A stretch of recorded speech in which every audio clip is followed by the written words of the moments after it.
ঘটনার সাথে Dhaka national medical college কোনোভাবেই সংশ্লিষ্ট নয়। তারপরেও কেন কলেজে আক্রমণ করা হলো তা আমাদের বোধগম্য না। অনুরূপভাবে হাসপাতালের একটা মৃত্যুকে কেন্দ্র করে ব্যাপক ভাঙচুরের ঘটনা অত্যন্ত ন্যাক্কারজনক এবং নিন্দনীয় বটে। হাসপাতাল কর্তৃপক্ষ বিষয়টি সুষ্ঠু সমাধানের লক্ষ্যে একটি তদন্ত কমিটি গঠন করেন। ইতিমধ্যে আইসিইউতে কর্মরত কয়েকজন চিকিৎসককে সাময়িকভাবে বরখাস্ত করা হয়েছে এবং তদন্ত কাজ চলমান আছে। পরবর্তীতে ওই দিন সোহরাওয়ার্দী কলেজের ছাত্ররা মাহবুবুর রহমান মোল্লা কলেজের ছাত্রদের সাথে সংঘাতে জড়ায় এবং তাদেরকে ছত্রভঙ্গ করে। কোনো কোনো প্রচার মাধ্যমে তাদেরকে মারধর করার ঘটনাও উঠে এসেছে। কী কারণে এই ঘটনা ঘটালেন তারা, তা আমাদের কাছে বোধগম্য হয়নি। যথাযথ কর্তৃপক্ষ বিষয়টি সুষ্ঠু তদন্ত করবেন বলে আমাদের দাবি, আমরা আশা করি। এটা জাতি আজ জানতে চাই। অনেক কিছু হয়েছে। এরই জের হিসেবে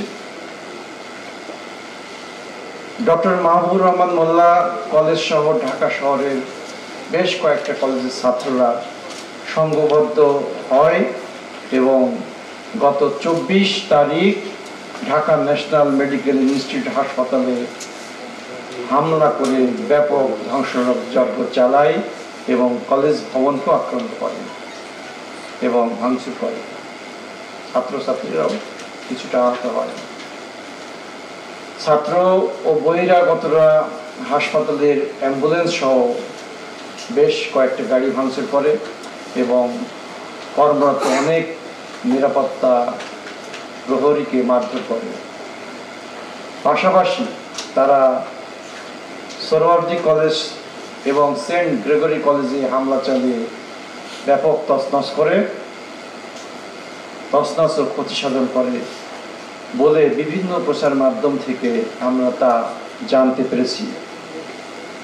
ওই দিন ঘটনার দিন 24 তারিখ প্রায় 1.5 ঘন্টা ব্যাপী ছাত্র বহিরাগতরা হাসপাতালের ধ্বংসযজ্ঞ চালাচ্ছে। একটু পরেই তারা আমাদের কলেজের গেটের তালা ভেঙে ভিতরে ঢুকে পড়ে।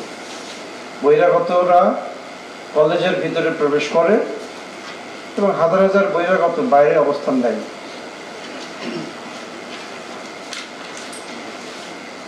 এতে করে আমাদের কোমলমতি শিক্ষার্থী, দেশি বিদেশি ছাত্রছাত্রী, শিক্ষক, কর্মকর্তা, কর্মচারী সকলেই আমরা ভীত সন্ত্রস্ত হয়ে পড়ি। আমরা আসলে বুঝতে পারতেছিলাম না আমরা কি করব, এরপরে কি হবে। এক পর্যায়ে তারা চলে যায় এবং সকলের মধ্যে, আমাদের মধ্যে কিছুটা স্বস্তি ফিরে আসে। কিন্তু এখনো পর্যন্ত আমরা এই ঘটনার পুনরাবৃত্তি না হওয়ার ব্যাপারে সম্পূর্ণ আশঙ্কা মুক্ত হতে এখনো পারিনি। এই ব্যাপারে দেশের আইন শৃঙ্খলা বাহিনী পরিস্থিতি নিয়ন্ত্রণের জন্য আমাদের সাথে সর্বাত্মক চেষ্টা চালিয়ে যাচ্ছেন। প্রকাশ থাকে যে গত 23 তারিখে হাসপাতাল কর্তৃপক্ষ, আমি সে জায়গায় উপস্থিত ছিলাম, আমার ভাইস প্রিন্সিপাল মহোদয় ছিলেন,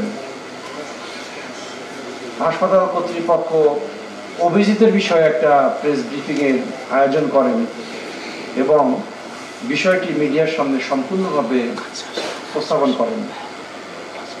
এই ব্যাপারে, ঘটনার ব্যাপারে আমার কিছু পর্যবেক্ষণ আছে। সেটা হচ্ছে ঘটনার সাথে ঢাকা ন্যাশনাল মেডিকেল কলেজ কোনোভাবেই সংশ্লিষ্ট নয়। তারপরেও কেন কলেজে আক্রমণ করা হলো তা আমাদের বোধগম্য না। অনুরূপভাবে হাসপাতালের একটা মৃত্যুকে কেন্দ্র করে ব্যাপক ভাঙচুরের ঘটনা অত্যন্ত ন্যাক্কারজনক এবং নিন্দনীয় বটে। বিষয়টি তদন্তের জন্য আমাদের হাসপাতালের না, আমাদের কলেজ কর্তৃপক্ষ ইতিমধ্যে গতকাল একটা তদন্ত কমিটি গঠন করেছে।